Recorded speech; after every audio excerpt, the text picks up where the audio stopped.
look at Genesis 1:1. In the beginning is time. God created the heaven, their space, and the earth, matter. We would argue that God created time, space, and matter. And so that's an act of divine sovereignty, that the God who rules all and has all ability created the world. How that plays out after that, we'll talk a little bit about more this morning in our subject matter of providence. If we came to the passage looking at it through evolution, the lens of evolution, we would just argue that it is mythical, that the only explanation for the world is the random, spontaneous explosion of the only existent matter, and that as a result of that, all things that we now know have really accidentally come together. I would say of evolution, as I said about the basic goodness of mankind Thursday night, it's better in theory than it is in practice. But that's neither here nor there. Were we complete and total naturalists, we would just put Genesis 1:1 into the same realm that we put every other primitive society's creation myth, and we would go on from there. If we were deists, which many of our founding fathers were, we would argue that Genesis 1:1 includes not only the creation of the world, but the creation of the world in such a way that God would be able to abandon his creation, and that he has created a world that is capable of sustaining itself through naturalistic means and methods. If we were pantheists, and those are few and far between, we would argue that the universe that is simply an extension of God. That it is not true that he is in the universe, that he is in the universe, but that he is the universe, and what we know is an extension of him. But the biblical position, I think we would understand, is really much more complex than that. The biblical position is that God not only created the world, and created a world that operates in many ways along what we would call naturalistic lines, he nevertheless is personally superintending all things. And the Bible, in a variety of places, and I just want to read some verses that would make reference to this. We don't need to look at all of them, but in Job 34:12, yea, surely God will not do wickedly, neither will the Almighty pervert judgment. Who hath given him a charge over the earth? And the idea there is that who has granted to God visitation to rights upon the earth, that the earth is his? Or who hath disposed the whole world? Right? God has put in place the entire world. Nehemiah 9:6, thou, even thou, art Lord alone. Thou hast made heaven, the heaven of heavens, with all their host, the earth and all things that are therein, the seas and all that is therein, and thou preservest them all. That we would recognize that the work of preservation is distinct from the work of creation, that God is working actively. Colossians 1:16 tells us, for by him were all things created that are in heaven, that are in earth, visible, invisible, whether they be thrones or dominions or principalities or powers, all things were created by him and for him, and he is before all things, and by him all things consist. They have their function through him. And Hebrews 1:3 says, of Jesus, who being the brightness of his glory and the express image of his person, and upholding all things by the word of his power. And of course, this creative power is divine power expressed through the person of Jesus Christ, who is the Creator, John chapter 1. So when we talk about providence, and I'm maybe getting a little more deeply into the theological dimension this morning, but I think we'll see the relevance when we get to the end, right? Generally speaking, then, when it comes, we recognize the creation of the world as a distinct act of God's sovereignty, and we recognize the providence of God in the world, that he is upholding the world by his power, that he is superintending all things that go on in the world. And when we talk about that, we tend to break that down, that we tend to break the providence of God down with reference to his creation along three lines. The first is the idea of preservation, that God preserves the world. In Hebrews 1:3, the word upholding there is literally used to describe the physical act of carrying something from one place to another. He is upholding, he is, so to speak, physically engaged in the process of making the earth function. And God is active in this universe, and he acts with purpose in this universe. And we would see that, by the way, to go back into Genesis chapter 1, right? We see that in part when we read that God created things after their kind. After their kind. So God has, and again, there are times and places in which we can find totally plausible naturalistic explanations for this. Nobody is mystified that if you plant rose seeds, you get rose bushes. Nobody is mystified that when a bull and a cow mate, you get cows. Nobody is mystified that everything reproduces after its kind. This is the process that God has put into place to sustain his world, and yet it doesn't sustain itself simply through the process. And the Bible is very clear about that. And we'll come back to that because there's a distinct concept for that, which is the one that really makes us work our brains to grasp how that all. So preservation includes the processes that God has made, and it also includes the constancy of the processes that God has made. And maybe we don't really think about this in this way, folks, as an act of God's providential superintending of his universe, is that from the beginning of the Garden of Eden, as far as we're able to tell right through the creation of the new heaven and the new earth, water will maintain the same properties. Water will always be water. It will freeze when it gets cold enough. It will boil when it gets hot enough. It will evaporate when the atmospheric conditions are right. And water will always retain the characteristics of water. And one of the reasons, if I could maybe just get a little bit existential, is one of the reasons that we accept that we live in a world that is real is because God has created a world that is real. In other words, folks, and again, this is a religion that is kind of, gone away and you don't hear much about it anymore, but Christian science embraces the position that God is everything and matter has no reality but is simply an illusion out of the mortal mind. So if you fall down on the concrete, that was an illusion, and the pain that you felt and the blood that you shed was also an illusion, evidently. But we certainly don't accept that, folks. We believe that the world in which we live has a reality to it, and yet it is inescapable that it has a reality because God gave to it that reality. And by the way, to go back to evolution, evolutionary science has a toehold in this world only because of the constancy of preservation that God has created. I mean, what if every once in a while, just to keep things interested, God changed the chemical properties of water into the chemical properties of fire? And so every time you went to the kitchen faucet and turned on the spigot, you would not know whether H2O would come out or whether it would just light on fire.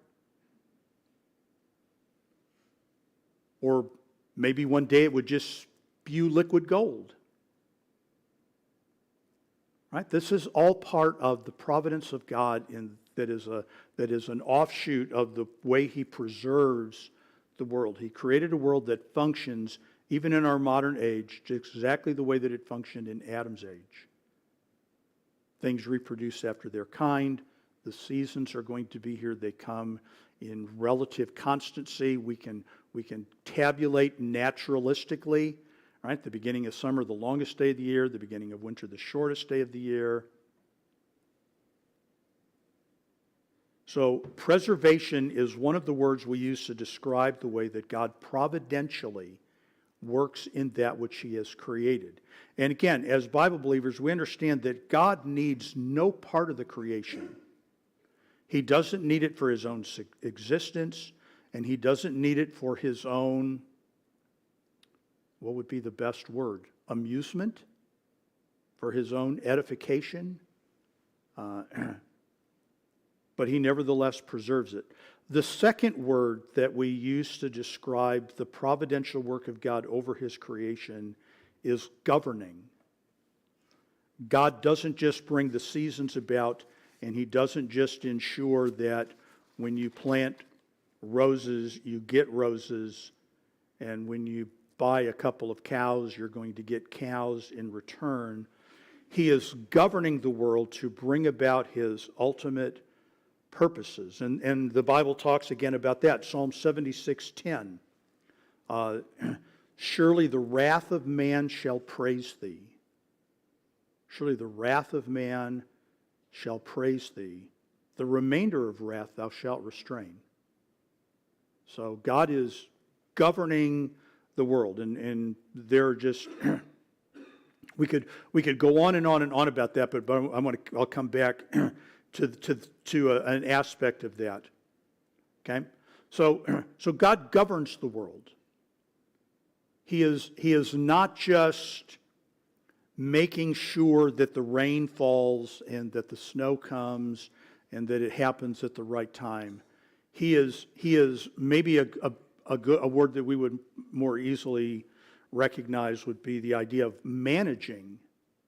He is managing His creation.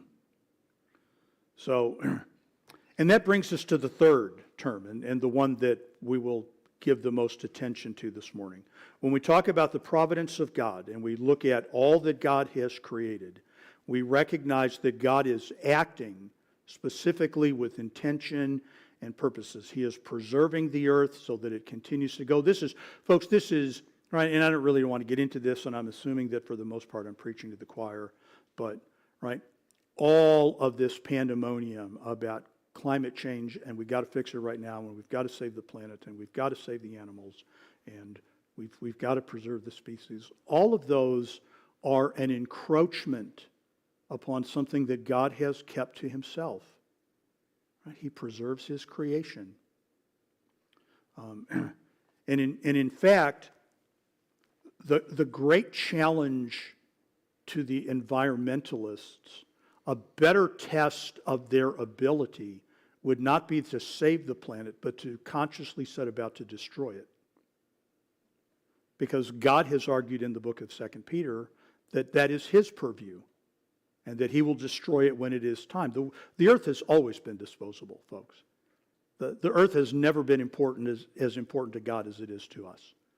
And so He destroyed it once with a flood, and He's going to destroy it a second time with fire, and the polar ice caps are not going to melt, and we're not all going to die in a great flood. Not because the scientists are wrong, but because God said otherwise. And so He preserves it, and He superintends it. And that brings us to the third word that we use to describe the providence of God over His creation.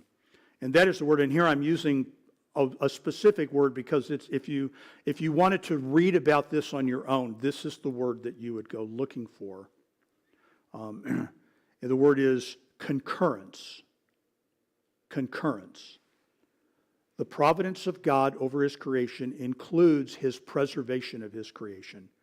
He is actively working to keep the trees growing, to keep the air replenishing itself, to keep the oceans thriving, to keep life alive. He is actively working to do that. He is preserving His creation. But He is also governing it. What to us appears at times to be absolute chaos is not chaos to Him. And He does this in concurrence in concurrence. And concurrence is the way we talk about the fact that men and God are acting at the exact same time in His creation, oftentimes with different agendas. So that a man is acting on his own, doing one thing that he wants to do, and God is acting at exactly the same time in the life of that man through the decisions that he is making to accomplish something that is completely and radically different than what the man wants to do. So it really is this idea of concurrence that causes us at times to scratch our heads and wonder about it. But let's just take some time this morning and look at the realm of God's concurrence. How is God using His creation while men are using His creation, oftentimes with a different intention in the use of that creation? Well, He uses, of course, those things that are inanimate. He uses the natural elements like wind and fire and snow and rain. Job recognizes this, 37:5. God thundereth marvelously with His voice. Great things doeth He, which we cannot comprehend. For He saith to the snow, Be thou on earth, likewise to the small rain and to the great rain of His strength. So again, there's a naturalistic dimension to this. We can watch the meteorologists predict the weather, and they can do so with some degree of accuracy. They don't always get it close, but I mean, if you're my age, they get it a lot closer today than they did when I was a kid. It was a half a step of remove from a big guessing game, I think, when I was a kid. We had a local meteorologist by the name of Sonny Elliott, and in those days there were no computer graphics; everything was by hand. And his little stick was creative ways of spelling the words. He would spell fog, P-H-O-G-G, or something like that. And everybody watched Sonny Elliott because it was the Sonny Elliott comedy / weather report. So anyway, but I digress. Sorry. Excuse my short excursion down memory lane. Psalm 148:8, the psalmist says, Fire, hail, snow, vapor, stormy wind, fulfilling His word. And by the way, folks, we saw this, did we not, extensively in the book of Revelation, the way God used things like fire and meteors and hail to accomplish His will in the world. And again, as I've already said many times, for all of these kinds of things, there is what appears to be a totally plausible, naturalistic explanation for this. In other words, a man who is a thoroughgoing naturalist in his outlook doesn't need the existence of a God for any of these things. He can explain weather naturally, and he can explain volcanoes naturally, and he can explain the way that crops grow naturally. Not in the detail that God can, but He can explain them in such a way that He is comfortable that there doesn't need to be a God involved. And yet the Bible is very clear that all of these things happen because God has caused them to happen. Psalm 104:14, He causes the grass to grow. He causes the grass to grow. For the cattle and herb for the service of man, that he may bring forth fruit out of the earth. Which, by the way, is one of the great reasons, folks, that it is an egregious sin to eat without expressing thanks. And I don't mean the act of bowing one's head and praying, right? Because we all know that we can bow our heads and pray and be completely and totally unmoved.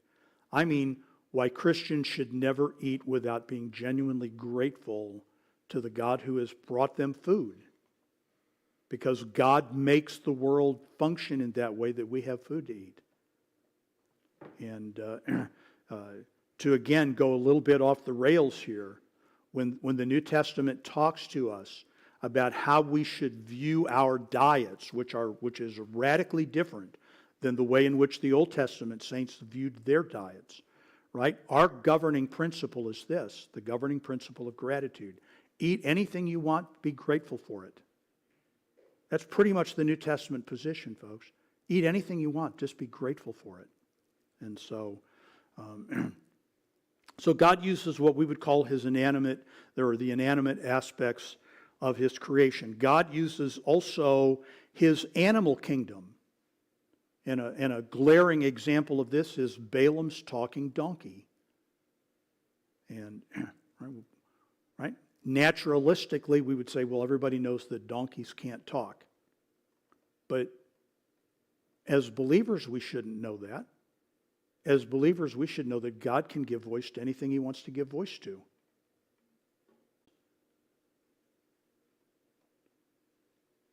So God causes the grass to grow so that his creation can eat.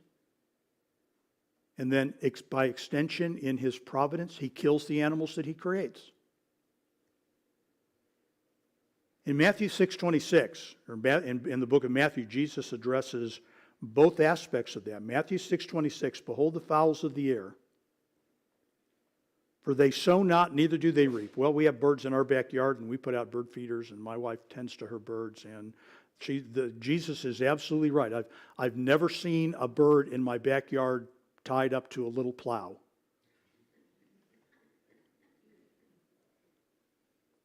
They don't sow, they don't reap, they don't gather into barns, and yet your heavenly Father feedeth them. They are not fed naturalistically or exclusively naturalistically. They are fed by God. So all those little birds out there, right? We recognize this, folks. We recognize, right, the way this works. If you do like we do, if you put out food for the birds and fill the bird bath for the birds, right? We're involved in that. And yet, if you keep on going high enough up the food chain, so to speak, God is involved in that. So what do we have? We have concurrence. We have God at work and God's creation at work, sometimes for the same purposes, frequently for different purposes, and yet all of it in reality. Matthew 10:29, Jesus pointed this out, are not two sparrows sold for a farthing, which is about the lowest possible denomination of money that you could have. And one of them shall not fall on the ground without your Father. And again, what Jesus is pointing out there is not that God is aware that they fall, but that he makes them fall. Which, again, without getting all off into this, folks, right? It is no insult to God or offense to God that we eat the animals that he made. Part of the purpose for their existence is that they are our food. And so the notion, and I've met Christians and non-Christians who just, they just can't bring themselves to eat something that used to be alive. They didn't learn that from the Lord. That would be all I'd say. You didn't learn that from the Lord. He teaches otherwise. In fact, Revelation 19:17, if I can recover this for us, I saw an angel standing in the sun, and he cried with a loud voice, saying to all the fowls that fly in the midst of heaven, come and gather yourselves together unto the supper of the great God. And so God has a future event planned in which he will invite the predators of his creation to come and feed upon the carcasses of men that he has killed. So God uses the inanimate components of his creation, and God uses his animal kingdom. He preserves it and he governs it, and he is using it at the same exact time that we're using it. We are using his creation. He is using his creation. Thirdly, under concurrence, God controls what appear to be totally random events. Now, if we were completely naturalistic, folks, if we really believed evolution and were committed to it, we would have to conclude that so much of what happens is just that. Random is the rule. Which I would raise this question, again, to go off a little bit of a tangent. If evolution is really real,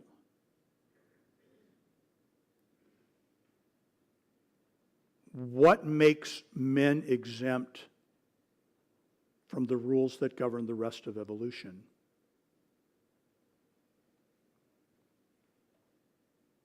If the way that it works in the animal kingdom is that the weak die and the strong survive, Where in evolution have men become so unusual that the weak should be cared for by the strong? What's wrong? What's wrong with letting those who have power wield it over those who have no power? That's the way evolution works. That's always the way evolution works. What part of evolution made us so different that we are somehow exempted from that? How can anything be wrong? How can anything be morally questionable? But again, I digress. To those of us who recognize the activity of a sovereign God who is working providentially, we recognize that there really are no random activities. Even to this point, listen to Solomon, Proverbs 16:33. The lot is cast into the lap, but the whole disposing thereof is of the Lord. Now, this would be the way that Solomon saw it, and of course, the casting of the lot is a little bit different, but I think that we can safely use this illustration. Solomon would put it this way: you may roll the dice, but it is God who brings up the numbers. And when Solomon penned that, God allowed that to be put into the Scripture as part of His inspired word. Go ahead, roll the dice. You roll the dice. But God will bring up the numbers. The lot is cast into the lap, but the disposing thereof is of the Lord. Or we have 1 Kings chapter 22 and verse number 34, in which the providence of God in this way is not stated the Lord did it, but it is certainly implied. A certain man drew a bow at a venture. Right? A guy pointed his bow and just let her fly, and smote the king of Israel between the joints of the harness, right in the weak place in his armor. Wherefore he said unto the driver of his chariot, turn thine hand and carry me out of the host, for I am wounded. Right? Ahab had absolutely no use for God whatsoever. He lived his life as a man totally imbued with naturalistic, the morals of his theology. And in the heat of a battle, some guy just closes his eyes, pulls back the bowstring, lets her fly, and it is a fatal wound to Ahab. God controls what appears to be random events. Events that have no purpose or no reason for them to have occurred. Also, under concurrence, we recognize the control of God over the activity of nations. God controls nations. And in fact, Acts 17:5 is very clear that God put the nations in place. And we could go back into Genesis 10 and 11, and you have it kind of reversed from the way we might think about it, because you have in Genesis chapter 10, you have an explanation of all the nations, and then in Genesis 11, you have the reason why you have nations, where we would probably want to say, here's why you have nations and here are all the nations, but it is the same net effect. Again to Job 12:23, he increaseth the nations and destroyeth them. Right? I told somebody this week, and we were just having a conversation, and right, I will give it my standard boilerplate disclaimer. I did not vote for Donald Trump in 2016. I was not a Donald Trump fan. He got elected in spite of my no vote. He proved to be very helpful to the conservatives and very kind to the Christians. And I voted for him in 2020. But I think many fundamentalists have lost sight of the fact that it wasn't Donald Trump who died on a cross for us. And all of that to say, folks, if anybody is going to make America great again to whatever greatness it may have once had, which is debatable in the minds of many people, it is not simply going to be us electing a bunch of people on the right who make it happen.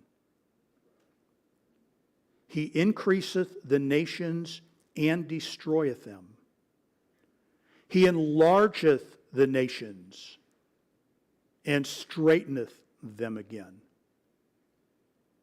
He makes them strong. He makes them weak. He makes them big. He makes them small. He taketh away the heart of the chief people of the earth, and causeth them to wander in a wilderness where there is no way. They grope in the dark without light, and he maketh them to stagger like a drunken man. Who is the guy that is our chief medical guy now? The guy who thinks he's a girl, and he was never a good-looking man. And boy, did he insult women everywhere with, what's his name? You know what I'm talking about, because now he wears a U.S. naval uniform. Yeah, Richard Levine. Is it Richard Levine? I saw somebody posted a meme of a very, what is it? Oh, it's Rachel, isn't it? It's Rachel Levine. Yeah, sure, anything you say. Somebody posted a meme, maybe you saw it, of a really pretty girl and said, this is the taco that's on the menu. And then a picture of Rachel Levine. This is the taco that you get at the drive-through window. And so I thought that was pretty good. Kind of snarky, but I thought pretty good. All of which to go back, folks, to reinforce what Job is arguing. They grope in the dark without light, and he maketh them to stagger like a drunken man. God is providentially superintending his universe in concurrence with people who are acting as if they answer to no one or to very few, as if they are acting completely and totally independently. God is working. Psalm 22:28, for the kingdom is the Lord's, and he is the governor among the nations. Or Proverbs 21:1, the king's heart is in the hand of the Lord as the rivers of water. He turneth it whithersoever he will. Or Ezra 1:1, now in the first year of Cyrus, king of Persia, which you should read the first 8 verses of Isaiah 45, in which God argues that he has called him by name, and yet Cyrus does not even know him. Now in the first year of Cyrus, king of Persia, that the word of the Lord by the mouth of Jeremiah might be fulfilled, the Lord stirred up the spirit of Cyrus, king of Persia, that he made a proclamation throughout all his kingdom and put it also in writing. So Cyrus says, you know what, we need to do something about these Jews. We need to let them go home. This is not right. Cyrus, do you know the Lord? Do you know Jehovah? No, I don't know Jehovah. But Jehovah knows you, Cyrus. But Jehovah knows you. And so God governs through his inanimate creation in what appear to be completely random affairs, governing the nations, and ultimately then governing every aspect of our lives. Turn, if you would, to Jeremiah chapter 10.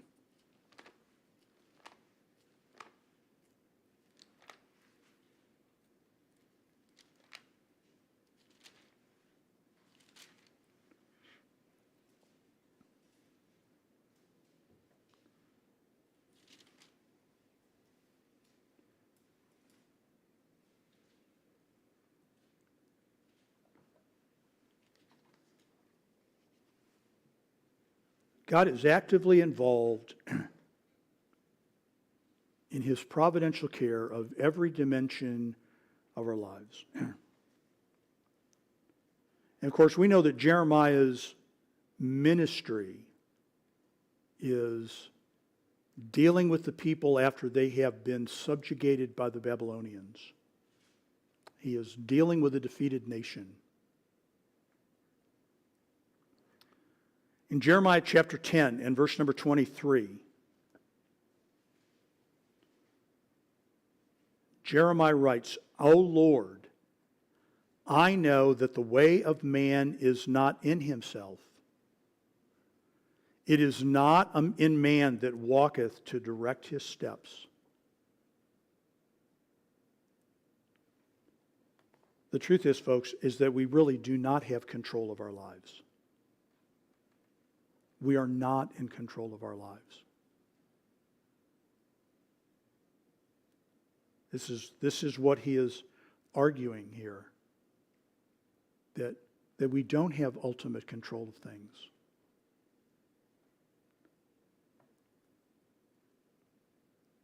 So, just think about, right? Think about the way the Lord talks to us. Right? We've gone back and we've just looked at a sampling of verses from the Old Testament. So here's what I know. I know that God created a world that has the ability to keep sustaining itself. That all living things reproduce, and they reproduce what they are, and that this will in one way keep the world going. And I know that God causes this, Psalm 104. I know this is from the Lord's hand. And I know that God feeds his animals, and that the sparrows never plant, and they never harvest, and they never store, and yet they're fed. And yet, our Lord says to us, now here's what I want you to do. I want you to pray this way. Give me today my daily bread.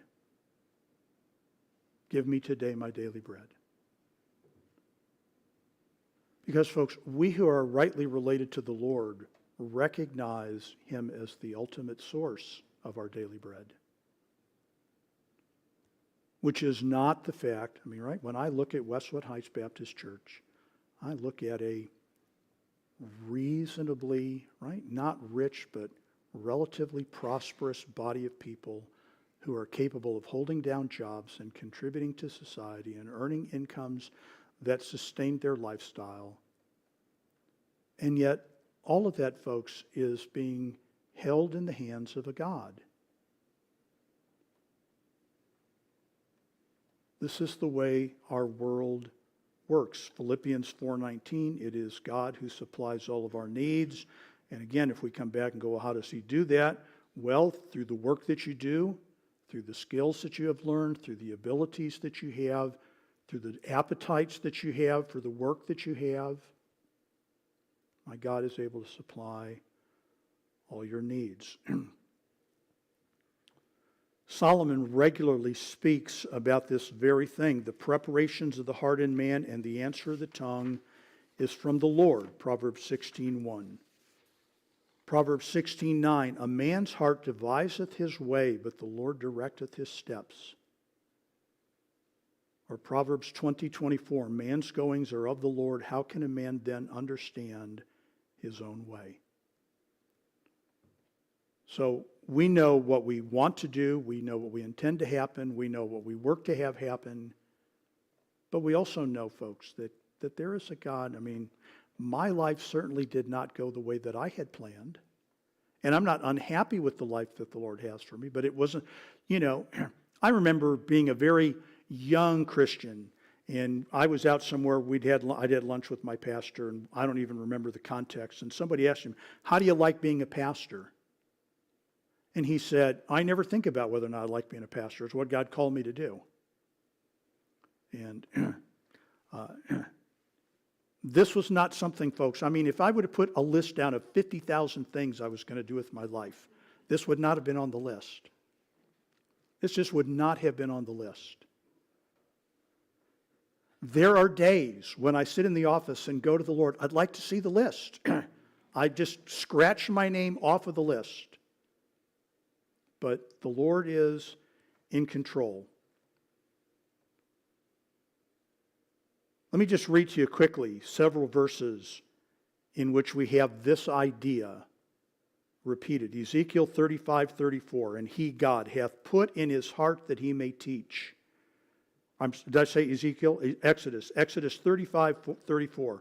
And he hath put in his heart that he may teach, both he and Aholiab the son of Ahisamach of the tribe of Dan. God hath put in his heart that he may teach. 1 Kings 10:24, and all the earth sought to Solomon to hear his wisdom, which God had put in his heart. Ezra 7:27, blessed be the Lord God of our fathers, which hath put such a thing as this in the king's heart, to beautify the house of the Lord which is in Jerusalem. Nehemiah 2:12, and I rose in the night, I and some few men with me, neither told I any man what my God had put in my heart to do at Jerusalem.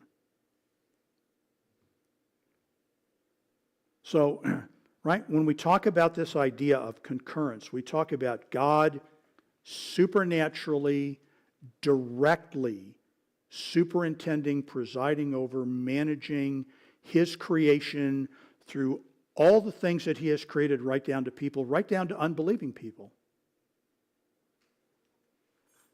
Now, when we get to the end of that, and this is where I'm going to close this morning and where we will take up the next couple of weeks, right? This leaves us with some really large questions to answer. For instance, are we really free? Are we really free? Do you really make free choices? If the lot is cast into the lap, but the disposing thereof is of the Lord, do you really make free choices?